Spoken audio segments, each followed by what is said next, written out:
우리가 성경에서 얘기하는 비유라는 거하고 유비라는 거하고 그리고 은유라는 그 개념을 정확하게 먼저 알아야 됩니다. 우선 비유는 신약 성경에 제일 많이 나오죠. 예수님이 비유법을 제일 많이 사용하십니다. 비유라는 것은 뭐냐? 파라볼레라는 것은 비교하는 것 혹은 형상언설이라고 합니다. 그러니까 이게 독일어는 빌트레데라고 그러는데 이 빌트레데를 우리나라 사람들이 번역할 때 그림 언어라고 이렇게 번역을 했습니다.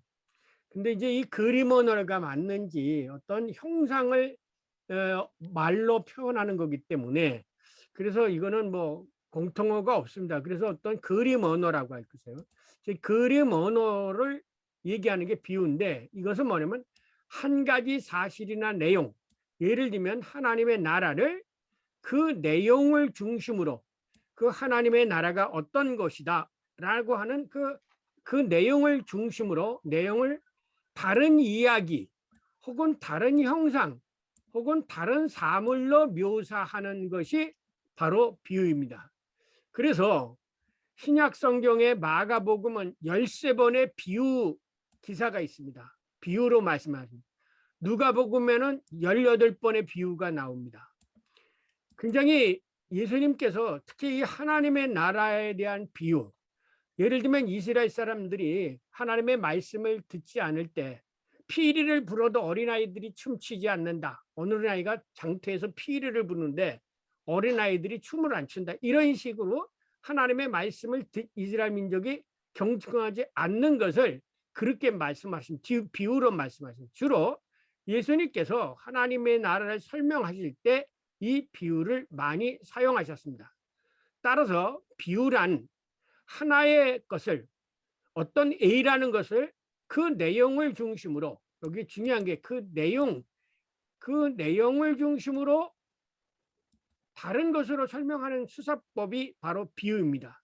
그러니까 하나님의 나라는 하나님의 나라인데 하나님의 나라가 들어가기가 좁다 이렇게 얘기할 경우에는 혹은 하나님의 나라가 언제 올지 모른다 그랬을 경우에는 도둑이 뭐 집안을 언제 올지 모른다 혹은 신랑을 기다리는 열 처녀의 비유 이렇게 해서 신랑이 언제 올지 모르니까 열 처녀들이 기다리다가 어떤 사람은 그 등잔에 글을 준비하지 못했다 그런 식으로 해서 하나님의 나라가 언제 올 것이냐라고 하는 것을 설명하기 위해서 다른 것을 빌어가지고 설명을 하는 겁니다. 그것은 1대1이에요. 1대1. 여기 비유는 1대1이에요. 근데 유비라는 것은 뭐냐? 아날로기야. 이게 로고스 로기야 말인 거야. 아나라는 것은 서로 다른 거죠. 두 가지 사실이에요. A와 B의 요거는 뭐냐면 관계를 설명하는 거예요. 유비라는 것은 관계를 설명하는 거예요. 어떠한 정확한 관계를 설명하는 일치하는 원리가 전제되어 있답니다. 근데 이 관계를 설명할 때 동일한 원리를 가지고 A와 B를 비교하는 거예요. 즉 동일한 원리나 원칙 아래서 두 가지 사물의 관계를 설명하는 것. 그래서 로마서 12장 6절에 뭐냐면 혹 예언이면 믿음의 분수대로 여기서 이제 분수라고 번역을 했지만 믿음의 유비대로라는 뜻이요. 따라서 유비란 비슷한 것을 비슷한 것으로 설명하는 수사법입니다. 비슷한 것을 비슷한 것으로 설명하는 수사법. 이게 어디서부터 나왔느냐면 맨 처음에 옛날에 이집트에 보면은 여러분이 잘 아는 피라미드 있었어요. 원래 이게 그 유비라는 것은 이 피라미드의 높이를 재기 위해서 여기 막대기 혹은 사람을 세워놓고 여기서부터 일직선으로 쫙 여기서 1 그래서 요것 때 요거는 요것 때 요거다 그렇게 계산한 거죠. 요거는 유비의 유비. 그래서 삼각형 요거와 삼각형 요거는 닮았다. 이게 닮음이에요. 이 닮음이라는 말이 어디서 나오냐면 창세기 1장 26절에 보면 하나님이 당신의 형상을 닮아 사람을 만들었다라는 이 데무트가 닮다라는 뜻이에요. 언어가 비슷하죠. 자음이 똑같습니다. 우리나라 말하고 닮다하고 데무트하고. 요게 그래서 요거와 이거는 닮은 꼴이죠. 요 삼각형과 요 삼각형은 닮은 꼴이에요. 같은 게 아니에요.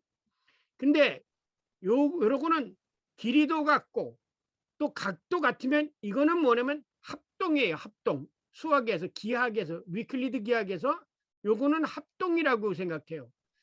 성경의 역사는 합동의 역사는 없어요. 동일한 사건이 똑같이 한 번 일어난 사건이 똑같은 사건이 반복해서 일어나는 사건은 없어요. 다만 하나의 사건, 이렇게 일어난 사건이 이렇게 되는 이런 사건, 이러한 사건과 이거하고는 유비를 관계다 비슷하다라는 거죠. 그래서 이것을 닮은 꼴이라고 얘기죠. 요거하고는 이거는 닮은 꼴이라고 그래요. 그래서 성경에는 이미 닮음이라는 말이 나타나게 됩니다. 이게 히브리어로 데무트, 데무트 그 형상은 셀렘이고 닮았다고 하는 것은 데무트예요. 그런데 창세기 1장 1절과 26절을 지금까지 써고 신학자들이 이 셀렘과 데무트를 동일한 것으로 봤어요. 그래가지고 똑같은 말을 반복해서 쓴 거다 이렇게 얘기했는데 루터는 이 셀렘과 데무트를 요게 형상이라면 이거하고 요거는 닮은 거. 하나님의 형상이 이거라고 한다면 인간의 형상은 요거다. 그래서 하나님의 형상과 인간의 형상이 닮았다. 그렇게 되어지는 거예요. 그래서 성경에는 이 닮음이라는 말이 히브리어로 이미 유비라는 말이 이미 창세기 1장 16절에 나타나게 되어집니다. 이제 그거를 아시고요. 그 다음에 두 번째 다시 돌아가서 그 다음에 은유라는 게 있습니다. 그 은유라는 것은 뭐냐면 앞에 메타라는 말이 있죠. 이 메타라고 하는 말은 메타피직, 형이상학, 다시 말해서 우리들의 경험의 세계, 시공간의 세계를 벗어나는 것, 이것을 메타라고 얘기해요. 근데 말하다는 트라게는 이것은 뭐냐면 메타포라는 말은 다른 우리들이 알지 못하는 미지의 세계로 넘겨가다, 가지고 가다, 그런 나르다 이런 뜻이에요. 그래서 페로, 그래서 메타포라는 말이 여기서 나온 건데 위 혹은 밖으로 나르다. 이 은유는 인간의 언어로 표현하거나 묘사할 수 없는 숨어있는 혹은 초월적인 것을 숨어있는 때로는 은폐할 목적으로 사람들이 이해할 수 없는 단어로 상징적으로 표현하는 거. 그러니까 은폐할 목적으로는 이해할 수 없는 단어로 얘기하고 그러나 보이지 않는 세계 혹은 초월적인 세계를 설명하려고 하더라도 사람들이 못 알아들으니까 그때는 이것을 상징적으로 묘사하는 수사법, 이것이 바로 은유법이라는 거죠. 그러니까 성경에는 이 비유, 유비, 은유가 제일 맞는데 제일 많은 게 비유고 그 다음에 유비고 제일 적은 게 은유예요. 그러나 이제 은유라는 것 자체는 우리가 이제 상징적으로 이해를 하기 때문에 알레고리적인 여러분이 잘 아는 대로 알레고리적인 방법으로 해석하는 수가 굉장히 많습니다. 자, 그러면 유비는 어느 때 구약에서 성경에서 사용했느냐? 이스라엘 사람과 여호와 하나님과 이스라엘 사람과의 관계가 계약 관계죠. 이 계약 관계를 표현할 때는 유비로 표현을 합니다. 다시 말해서 이스라엘 사람들이 아까 읽은 호세아처럼 이스라엘 사람들이 이방신을 섬기는 것은 이스라엘 사람들이 그러니까 고멜이 이방 여자를 취하는 것은 이스라엘 사람들이 이방신을 섬기는 것과 같은 거 그렇게 표현하는 거죠. 그래서 이 유비 관계는 하나님과 이스라엘 사람들이 계약 관계가 있기 때문에 그 계약 관계를 표현할 때 유비로 표현을 하게 됩니다. A와 B는 P와 D와의 관계다. 그런 뜻이죠. 또 A와 B의 관계를 계약이라고 하면 이 한 가지 원칙 아래서 그 계약의 원칙 아래서 하나님과 이스라엘과의 관계, 그 행동을 표현하는 게 이 유비관계고요. 비유법은 하나님의 나라를, 아까도 하나님의 나라를 뭔가 설명을 해야 되는데 언제 오는지, 혹은 언제 하나님의 나라에 들어가는데 두 사람이 지금 이 세상에는 하나님을 믿지 않는 사람과 믿지 않는 사람과 믿는 사람이 같이 사는데, 그러면 어느 때 하나님의 나라에 들어가느냐? 그건 이제 가라지와 비유 같은 거죠. 이 하나님의 나라를 밭에 뿌려진 가라지와 같은 거, 혹은 하나님의 나라를 포도원의 비유, 이렇게 해가지고 하나님의 나라의 한 가지 사실, 하나님의 나라가 어떤 것이냐, 하나님의 나라가 누가 들어가느냐, 하나님의 나라에는 언제 오느냐라는 그런 하나님의 나라와 관련된 그 한 가지 사실을, 그 내용이면은 언제 오느냐, 또 누가 들어가느냐, 어느 정도 크냐, 얼마나 좋으냐, 이런 그 내용을 전혀 다른 것으로 표현하는 것, 이것이 바로 비유예요. 그래서 예수님이 하나님의 나라를 설명하려니까 사람들이 하나님의 나라에 가보질 않았잖아요. 경험도 안 해보고. 그러니까 그들 농부들이 사는 그 당시 가나안의 농경사회 속에서 그들이 농사 짓는 것을 비유로 해서 하나님의 나라를 이제 설명을 했습니다. 네. 또 출애굽의 사건도 마찬가지예요. 이스라엘 사람들이 출애굽한 것도 어떻게 생각하냐면은 이 송아지를 잡아다 했는데 그 송아지들이 주인을 하고 잘 섬기지 않고 오히려 송아지가 그 주인을 치받게 됐다. 혹은 극상품 포도나무를 갖다가 여기다 심었는데 그 포도나무들이 전부 썩어져 버렸다. 이런 식으로 그들의 그 한 가지 내용을 이렇게 내용을 중심으로 다르게 표현하는 것, 이것이 바로 비유법입니다. 자, 은유법은 아까도 있지만 이 하나님의 나라 혹은 하나님의 뜻, 하나님 나라의 형상 모르잖아요. 혹은 그 보이지 않는 세계, 초월적인 세계, 이 모르는 세계를 이 세상에 이해할 수 없는 언어로 혹은 은폐할 목적으로 상징적으로 설명을 합니다. 그러면서 이 상징적으로 설명하지만 결국은 이거를 얘기하는 거죠. 상징적으로 말하지만 결국은 이 보이지 않는 세계, 이 세계를 얘기하는 거예요. 여기서 예를 들면 우리가 이거 십자가라고 하지 않습니까? 그럼 십자가는 뭡니까? 구원이다. 하나님 나라에 들어가는 사람이다. 이렇게 표현이 되는 거죠. 그러니까는 상징적인 언어를 가지고 보이지 않는 초월의 세계를 얘기하는 거, 이게 은유법이다라는 거죠. 자, 그러면 오늘 우리들에게 오늘 우리가 읽을 호세아서를 중시하면은, 호세아가 하나님 아까 그랬잖아요. 호세아에게 명령을 합니다. 호세야, 너 고멜이라는 여자를 얻어가지고 아들을 낳아. 그 아들을 이스라엘이라 할 것이다. 근데 이 고멜이 누구야? 창녀지요. 그러면 창녀를 얘기합니까? 아니죠. 이스라엘 사람들을 얘기하는 거죠. 그런데 호세아라는 말은 무슨 뜻이냐? 구원하실 것이다 라는 말의 뜻이에요. 호세아라는 말은. 그러니까 이 호세아가 이스라엘, 창녀와 같은 이스라엘 사람들을 구원하실 것이다. 근데 이스라엘에는 그러면 이스라엘 사람들은 그 가나안 족속들이 점령한 곳 혹은 이방지, 그런 것을 이스라엘이라고 하는 땅의 지역이 가지고 있는 의미였었어요. 요거를 이렇게 이제 은유적으로 얘기하면, 은유적으로면 이 호세아에 비슷하잖아요. 여기 예호수아, 요 앞에 것만 요트만 빼면 호세아 똑같죠. 호세아, 그죠? 예라는 것은 여호와라는 뜻이거든요. 그러니까 여호와가 구원하신다라는 게 호세아라는 뜻이에요. 근데 요 앞에도 호세아죠. 이것도 호세아죠. 앞에 요트만 빼면은 호세아 똑같죠. 근데 이 호세아라는 말이 변해서 뭐가 되느냐면 헬라어 예수화가 된 거예요. 그런데 여호수아가 얘기했듯이는 이스라엘 사람 파괴자요. 계약을 파괴자요. 그래서 이 하나님의 고멜을 통해서 아까 읽은 게 노암이 내 백성 아닌 자를 내 백성으로 삼으리라. 호세아 23장.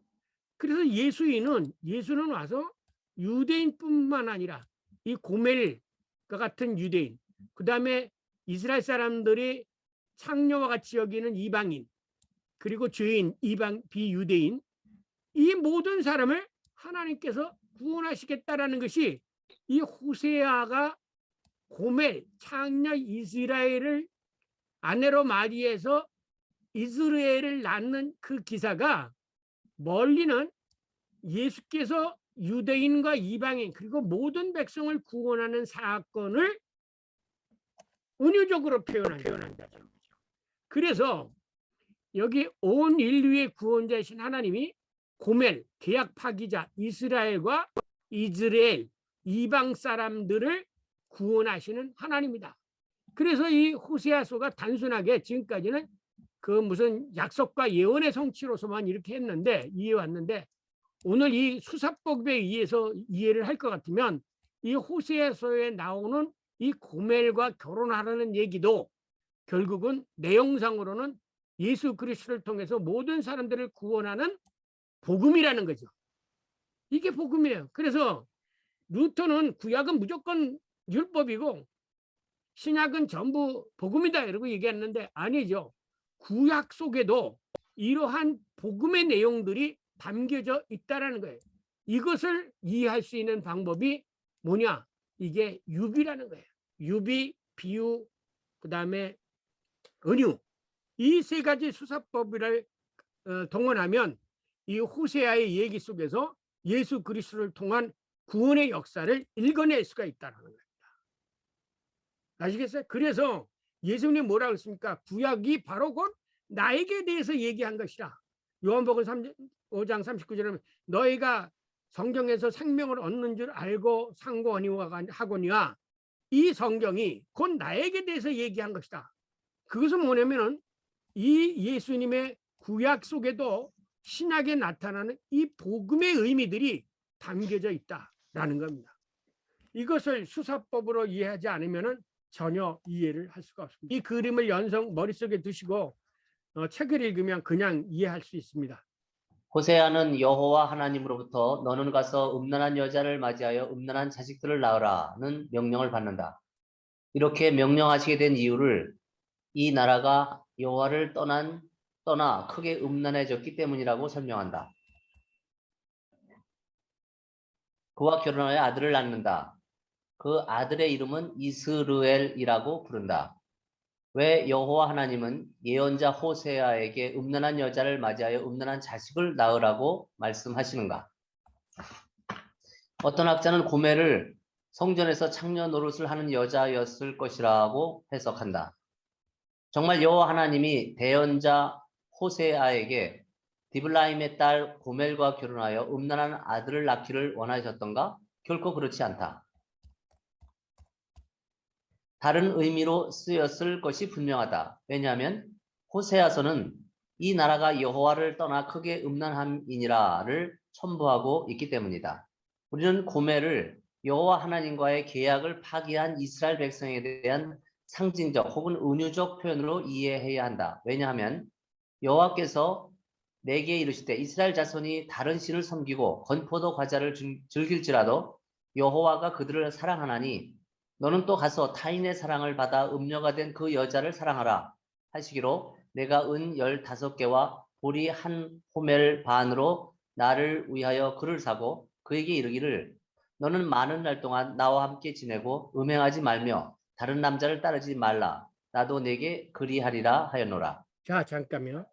왜 여기서 은 15개와 보리 한 호멜을 가지고 그 창녀를 사라고 했을까요? 이게 뭐냐면 우리가 예수님을 핏값을 주고 우리에게 샀다 그랬잖아요. 우리를 샀다. 그 핏값을 루트론이라고 합니다. 그 루트론이라는 말은 무엇이냐면 옥에 갇힌 사람을 끌어낼 때 내는 보석금이에요.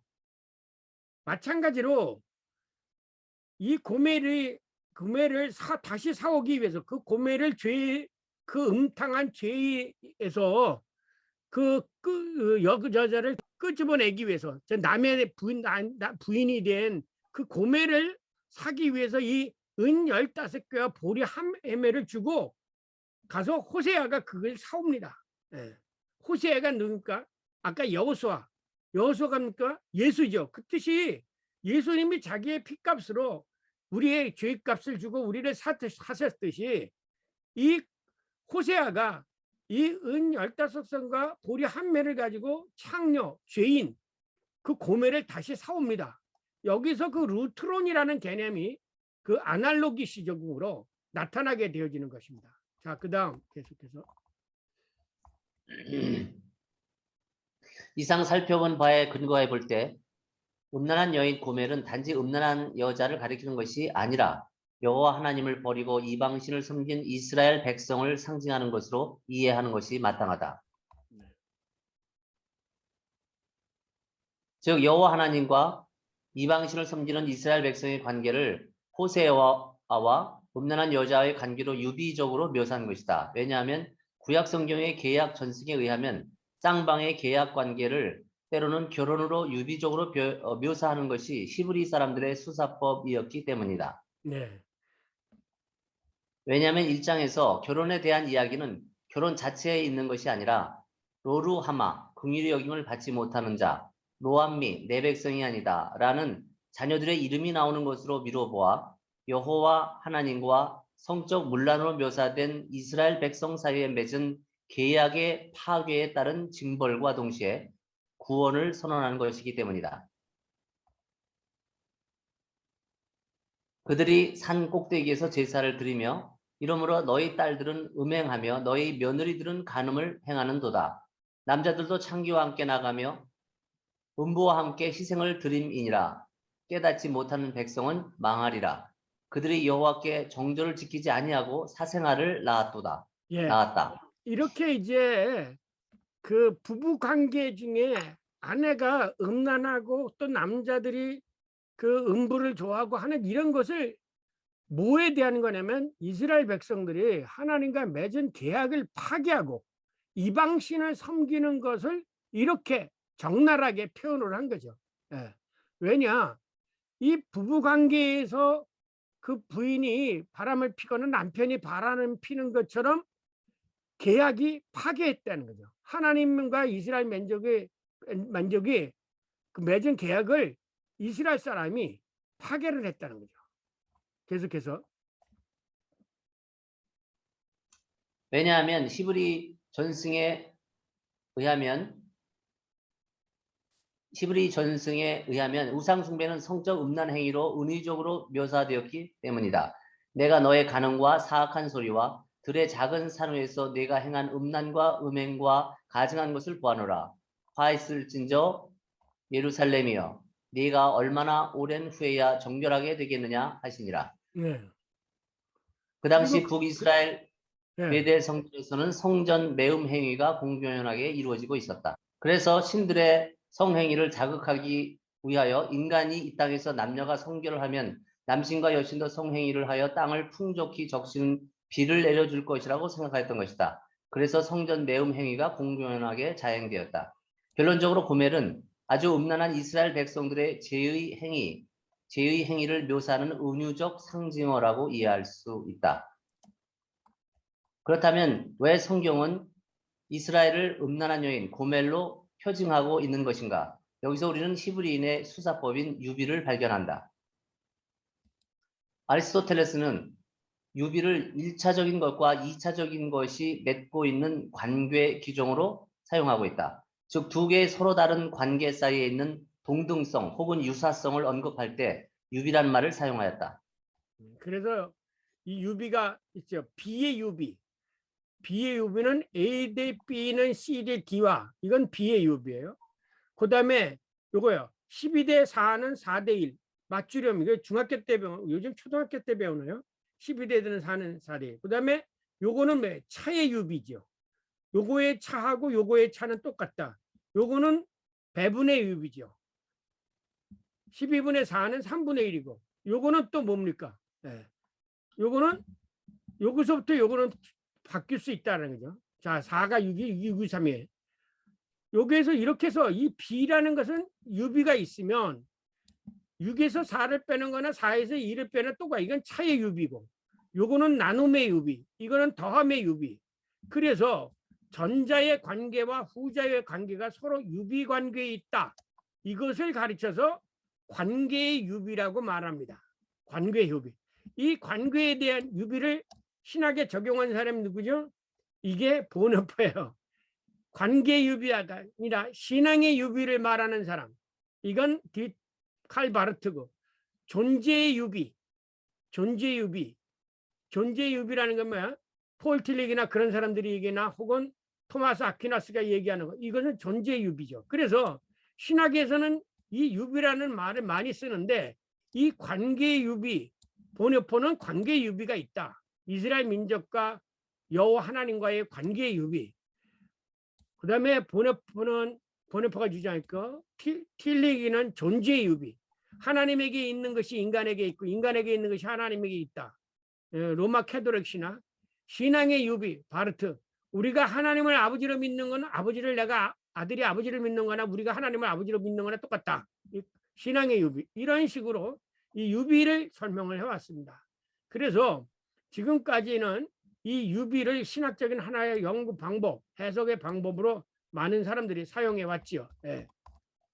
그런데 이러한 관계의 유비가 성경에서 제일 먼저 나오는 곳이 바로 인간 창조에 관한 기사이다. 예. 우리의 형상을 따라 우리의 모양대로 우리가 사람을 만들고 하나님이 자기 형상 곧 하나님의 형상대로 사람을 창조하시되 남자와 여자를 창조하시고, 우선 하나님의 형상은 남녀의 관계 속에 있음을 알 수 있다. 자, 보세요. 우리의 형상을 따라 우리를 닮도록 남자와 여자를 만들자. 그래서 바르트는 남자와 여자의 관계는 하나님 아버지와 아들의 관계와 같다. 이렇게 얘기를 하는 거예요. 그러면 뭐 왜 남자에게서 누가 나왔습니까? 여자가 나왔잖아요. 하나님에게서 독생자 예수가 나왔잖아요. 그래서 바르트는 이 관계를 이게 바로 하나님의 형상이다. 이렇게 얘기한 거예요. 그래서 남자 없는 여자, 여자 없는 남자도 있을 수 없다. 그래서 뭐라고 얘기합니까? 내 뼈 중에 뼈, 살 중에 살이요. 남자가 여자에게 속하고 여자가 남자에게 속해요. 하나님이 예수 그리스도에게 속하고 예수 그리스도 안에 하나님이 함께 계시고, 이러한 관계를 유비적으로 설명한 게 남자와 여자와의 관계다. 그래서 바르트는 하나님의 형상을 이 남자와 여자의 관계로 이해를 하고 있습니다. 왜 바르트가 하나님의 형상을 남녀 관계로 이해하는지 아시죠? 이거는 이런 유비로 이해하기 때문에 그래요. 왜냐? 아까 나왔잖아요. 데모트, 그 데모트라는 말, 닮도록, 우리의 관계를 닮도록 남자와 여자를 만들자, 이렇게 되어 있습니다. 자, 역으로 말하면 남녀로 존재하는 인간은 하나님과 아들로 존재하는 하나님의 형상을 모방한 것, 닮은 것이다 라고 얘기해요. 그 데모트라고 해요. 닮았다, 그렇게 말합니다. 그래서 칼 바르트는 하나님의 형상을 인간의 남녀 관계로 이해하였습니다. 그런데 그리스 이오니아 학파의 창시자이며 최초의 수학자이자 천문학자인 탈레스는 닮은이란 말을 유비라는 말로 바꾸어 사용하였다. 그게 아까 얘기했던 이집트 피라미드 높이를 측정하는데 그 B의 유비, A 대 B는 C 대 D를 사용하여 짧은 막대기 하나로 뭐를 세웠어요? 피라미드 높이를 계산했죠. 똑같은 원리죠. 그러니까 이 유비라는 건 똑같은 원리를 가지고 있어야 돼요. 똑같은 원리가 가지고 있지 않으면 그거는 유비가 아니에요. 즉 피라미드를 그 그림자를 짧은 막대기 하나의 그림자에 비유해서 비례식을 만들어서 피라미드 높이를 계산했습니다. 계속해서. 그러므로 유비는 두 개의 서로 다른 관계의 닮음을 전제하여 생성된 수사학이다. 바꾸어 말하면 관계의 상사성, 유사성을 가리켜 유비라고 말하는 것이다.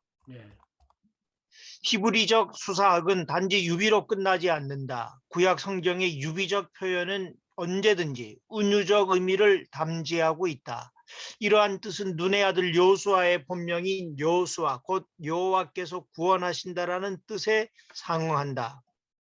그런데 예수 그리스도의 이름 예수는 여호수아라는 말의 추자형이라는 사실을 기억한다면 선지자 호세아는 미래에 오실 메시아 나사렛 예수를 예시하는 것으로 또 이해할 수 있다. 왜냐하면 호세아는 네. 여호와 하나님은 모든 인류의 죄악을 용서하시고 그들의 하나님 되시기를 원하신다. 내가 나를 위하여 긍휼히 여김을 받지 못하던 자를 긍휼히 여기며 내 백성이 아니었던 자에게 향하여 이르기를 너는 내 백성이라 하리니 그들은 이르기를 주는 내 하나님이시라 하리라. 이와 같이 호세아가 증언한 하나님은 이방 신을 섬기는 죄를 범한 이스라엘과 함께 하시는 하나님이다. 그리고 호세아가 증언한 하나님은 스스로 선택받았다 주장하면서도 여호와 하나님을 경외하지 않는 이스라엘 백성들만의 하나님이 아니라 오히려 여호와께서 자기 백성으로 삼지 않았던 이방인 죄인들을 자기 백성으로 삼으시겠다는 하나님이다. 그런데 바로 이러한 하나님의 모습이 예수 그리스도를 통하여 실현되었다. 왜냐하면 예수께서도 가늠한 여인, 곧 음란한 여인, 곧 가늠한 여인의 죄를 용서하셨으며 때론 죄 많은 여인이 자신의 발에 향유 붓는 것을 허락하시고 그녀의 죄를 용서해 주셨기 때문이다. 따라서 호세아와 창녀 고멜의 남녀 혹은 부부관계로 유비된 여호와 하나님과 이방 신을 섬긴 이스라엘과의 관계는 호세아와 같은 예수 그리스도와 로암미 하나님의 백성이 아닌 백성의 표징인 이방인의 관계를 은유적으로 묘사된 것으로 이해된다. 이렇듯 호세아와 고멜의 유비적 관계로 묘사된 여호와 하나님과 이스라엘의 관계 속에 담겨진 은유적 의미는 이미 히브리적 인지 구조에서 일찍부터 나타난다. 이사야 선지자는 다음과 같이 유비적으로 묘사하고 있다. 내가 자식을 양육하였거늘 그들이 나를 거역하였도다. 소는 그 임자를 알고 나귀는 그 주인의 구유를 알건만은 이스라엘은 알지 못하고 나의 백성은 깨닫지 못하는도다 하셨도다. 여기서 소나 나귀는 애굽으로부터 해방된 이스라엘 백성을 의미한다. 그리고 가축의 주인은 구원자 여호와 하나님을 의미한다. 즉 주인과 소의 관계는 여호와 하나님과 구원받은 이스라엘의 관계를 유비적으로 표현한 것이다. 이렇듯 유비적 관계로 이사야 선지자는 여호와 하나님에 대하여 불충한 이스라엘의 신앙을 책망한다. 왜냐하면 여호와 하나님과 이스라엘 백성 사이에는 계약으로 체결된 신앙 규정이 있었기 때문이다. 그것은 너는 나 외에는 다른 신들을 내게 두지 말라. 그러므로 예수님도 제자들을 가르치실 때에 유비적으로 표현하시면서 동시에 그 유비 속에 담겨져 있는 은유적 의미까지 설명해 주셨다. 내 안에 거하라. 나도 너희 안에 거하리라. 가지가 포도나무에 붙어있지 아니하면 스스로 열매를 맺을 수 없음 같이 너희도 내 안에 있지 아니하면 그러하리라. 나는 포도나무여 너희는 가지라. 그가 내 안에 내가 그 안에 거하면 사람이 열매를 많이 맺나니 나를 떠나서는 너희가 아무것도 할 수 없습니다. 자 보세요. 문제는 요 얘기를 하려고 한 거죠. 나를 떠나서는 너희도 아무것도 할 수 없다. 요 얘기를 하려고 포도나무와 가지의 얘기를 하려고 하는 거죠. 그러니까 이 포도나무와 가지에 대한 그 비유의 말씀 속에는 무슨 뜻이 담겼어요? 나를 떠나서는 너희가 아무것도 할 수 없다. 요 얘기를 전하시려고 하는 거예요.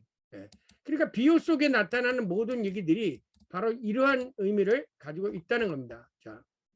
다시 말하면 어느 누구도 생사화복의 근원이 되시는 예수 그리스도를 떠나서는 아무런 열매도 맺을 수 없다는 뜻이다. 자, 이렇게 요게 소위 위상이라는 거, 온톨로기, 수학에서 얘기하는 온톨로기, 위상학인데요. 공간의 위상이 있다는 거죠. 공간의 위상이라는 것은 뭐냐면 여기를 올라가면 시간적으로는 여기, 여기로 올라가면 시간적으로는 여기, 이렇게 돼서 이 공간의 최고봉에 올라가게 되어지면 그게 바로 이 역사의 가장 중앙점이 되는 거죠. 요게 수평적으로 환산해 볼 때 요게 알파와 오메가의 가장 중요. 그래서 이 역사의 가장 중앙에 온 예수 그리스도가 요거는 시간의 관계가 있는 거고 요거는 위상. 그러면 예수님이 이 공간을 올라가셨다, 승천하셨다고 하면은 여기에 쓰신 게죠. 여기에 쓰셨기 때문에 이 역사의 관계가 되어서 여기에 있을 때는 이것을 다시금 수평으로 그러니까 수평으로 호리존탈을 레벨로 바꿨으면 여기 있고 동시에 여기 있다는 거죠. 알파와 오메가. 그러니까 이것을 여기를 더 올라가게 되면 요 부분이 되기 때문에 우리들이 살고 있는 이 시간을 초월하는 거죠. 그래서 요 부분, 이 시간을 초월한 얘기를 수학적으로 물리학적으로 물으면 그라테이션 스페이스라고 그래서 이것을 비인과 법칙이 초인과 법칙적 영역이라고 그래요. 그러니까 요 영역에 들어가면 여기 안에 있는 인과 법칙이 적용이 안 되는 거예요. 시간이 없어요, 여기는요. 그런데 여기 분이 요러고 하고 직통을 하죠. 요 위에서 길을. 그렇기 때문에 예수 그리스도는 여기 두 개, 시간의 지배를 받지 않는 것과 시간을 지배를 받는 거하고 이 두 개의 디멘션에 같이 살아계시는 거예요. 그래서 이것을 영혼과 시간의 지평융합이죠. 그 지평융합이 언제든지 일어나는 거예요. 이 여기 속에서. 네, 여기 속에서. 그래서 요 아래 세계는 이거면 인과 법칙이 적용이 되었죠. 이거를 다시 이제 역곡되기 위해서 그림을 그린 거예요. 이거는 이제 옆에서 측면이고 맨 위에서 보게 되어지면 이 비규정적 비성이라는 거예요. 거기에서 보기에는 요 길이, 여기서 요 길이, 여기서 요 길이, 이게 다른 거예요. 그래서 요와 요거가 같아지죠. 이게 동시성이라는 거죠. 요곳에 요게 이마나 여기서 요게 이마나 동시성이라는 거죠. 그러니까 우리들이 시각적으로나 경험상으로는 요게 가깝지만 실질적으로 요 위에 있을 때는 요 거리나 똑같다는 거죠. 그러니까 쉽게 표현하면 여기서 여기나 여기서 여기나 혹은 여기서 요거나 여기서부터 여기까지 오는 거나 시간이 동시라는 거죠. 이것을 가르쳐서 규정적 거리가 여기서는 동시성으로 나타나는 거예요. 비규정적으로 나타나거든요. 더군다나 이것을 이제 벗어나게 되어지면 하늘의 궁창에 들어가게 되면 여기 제가 잘 안 보이는데요. 이 알파 오메가의 한 점이 있었다. 천상의 궁창에서는 알파 오메가가 아니라 그리고 지상의 처음과 끝이 예수 그리스도의 한 점에서 모아지게 되어진다라는 거죠. 그래서 이거를 제가 이것을 시공간의 지평융합이라고 했고 이거를 다시 물리학으로 설명을 하게 되면 광속도 일정의 원리라는 것으로 또 설명이 돼요. 이 광속도 일정의 원리라는 게 뭐냐면 이제 이 지구가 이렇게 한 바퀴, 두 바퀴, 7바퀴 반을 1초 동안에 돌죠. 그렇잖아요. 우리가 위클리드 기하학에서는 요거를 하루라고 얘기하잖아요. 그런데 1초 안에 이것을 7바퀴 도니까 이것을 다시 우리들이 위클리드 기하학으로 따지면 1초 안에 7일이 형성이 되는 거예요. 7일이. 예. 그래서 하루가 1000년이 갖고 그래서 그것은 뭐냐면 요 1초 안에 7일이 형성이 되는데 월요일서부터 일주일 그 사이에는 시간에 우리가 보기 이 지상에서는 일주일간의 시간의 차이가 있지만 그러나 그 안에서는 차이가 없다는 거죠. 이것을 확대해서 창조의 첫째 날서부터 여섯째 날까지 해가지고 일곱째 날 안식으로 착 들어가게 되지면 안식에 들어가는 날에는 여기 여섯째 날까지는 바로 요거에 두는 거지만 일곱째 날에는 이것이 다 하나로 융합이 되어지는 거죠. 그래서 일곱째 날에 가서는 안식일에 대해서는 뭐가 됩니까? 시간과 공간이 다 지평이 하나가 되어버려요. 이제 이게 물리학과 그 다음에 이 수학과 이런 것을 다 합쳐서 시간과 공간을 이렇게 제가 계산을 이렇게 표시를 했습니다. 혹시 이게 이해가 안 되시면 제가 그 가르쳐 전해드린 시간과 공간의 철학이라는 그 책을 읽어보세요. 근데 읽으면 쉽지 않으실 거예요. 왜냐면 물리학하고 수학을 아셔야 그 책을 읽으실 텐데 어쨌든 그래도 한번 참고 삼아 읽으시면 성경에 있는 이야기들이 제가 지금까지 설명해왔던 시공간 지평융합이 이 도표로서 이렇게 다 설명이 되어집니다. 그래서 여기 있어도 영혼이고 시간이고 여기 있어도 영혼과 시간이에요. 그래서 여기 안에서는 뭐 역사적 먼 끝에 가서 뭐 종말이 있다 이런 거 있을 수가 없어요. 제가 너무 설명 빨리 해서 잘 알아들을지는 모르겠습니다만 아시겠어요? 목사님, 우리가 성경을 볼 때 예, 창세기 1장을 탁 펴서 창세기 1장 1절이 네, 태초에 하나님이 천지를 창조하셨느니라 했을 때 네, 그 창조가 있고 1장 1절하고 1장 2절부터 나오는 첫째 날, 둘째 날 하고 하는 그 스토리의 그 시공간도 그게 아주 얼른 이해가 안 되는데 그렇죠. 지금 요 그거는 도표로 우리가 알 수 말씀을 없죠. 왜냐면은 그 네. 첫째 날, 둘째 날이 우리들이 지금 살고 있는 세계의 첫째 날, 둘째 날이 아니에요. 아니죠. 예. 왜냐면은 그것을 계산하는 달과 저기가 태양이 언제 생깁니까? 넷째 날에 생겼는데. 네네네. 예. 그러니까 그거는 우리 지금까지 그래서 이제 지난번에 청자과학에서 뭐 그것을 뭐 여섯째 날로 설명하는데 그건 아니에요. 예. 네. 그래 그거 하나의 디멘션으로 잡아야 돼요. 예. 그거 스티븐 호킹 이해하시면 이야기한 블랙홀 같은 이야기도 하여튼 대단한 천재는 천재인데 그거는 성경에 그 네. 저기 태초에 흑암이라는 게 태홈이에요. 태홈이 네. 블랙홀이에요. 블랙홀. 음. 네. 그 말이에요. 태홈이 기품이라는 것이 홀이고요. 태홈이 흑암이란 뜻이죠. 네. 그러니까 그래서 창조라는 것 자체는 없는 가운데서 생긴 것이지. 그래서 크레아치 엑스 니힐로 니힐로라는 말 자체가 없다는 말도 있지만요. 혼돈이라는 뜻도 있어요. 무라고 하는 걸 한마디로 정의를 어떻게 할 수 있어요? 무. 없을 혼돈. 무. 성경에서는 혼돈이에요. 혼돈으로 봐야 되겠네. 예. 있지 않다가 혼돈이다. 그러니까 그래서 니힐로라는 말을 그 흑암이라는 것은 태홈은 없다라는 개념이 아니라 없다는 아니라 무질서, 혼돈 이런 개념. 혼돈으로. 예.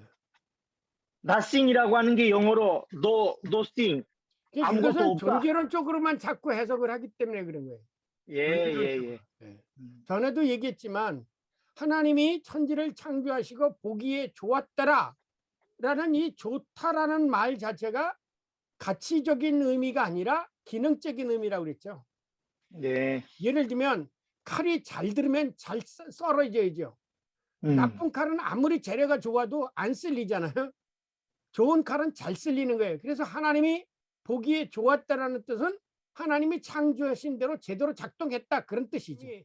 종말을 설명해 달라고 그러길래 이 종말을 아무리 말로 설명을 해도 이해가 안 돼요. 그래서 일단은 말로 그걸 내가 올려놓을 테니까 종말에 관해서 올려놓을 테니까 한번 보세요.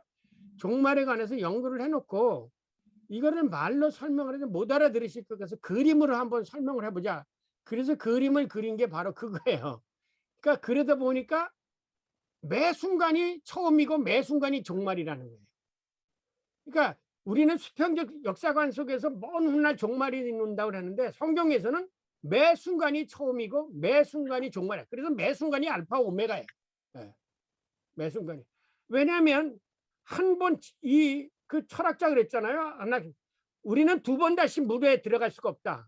그런 것처럼 개울에 일단 우리 이 시간 그러니까 2021년 11월 25일은 다시 올 수 없고 처음 온 시간이라는 거죠.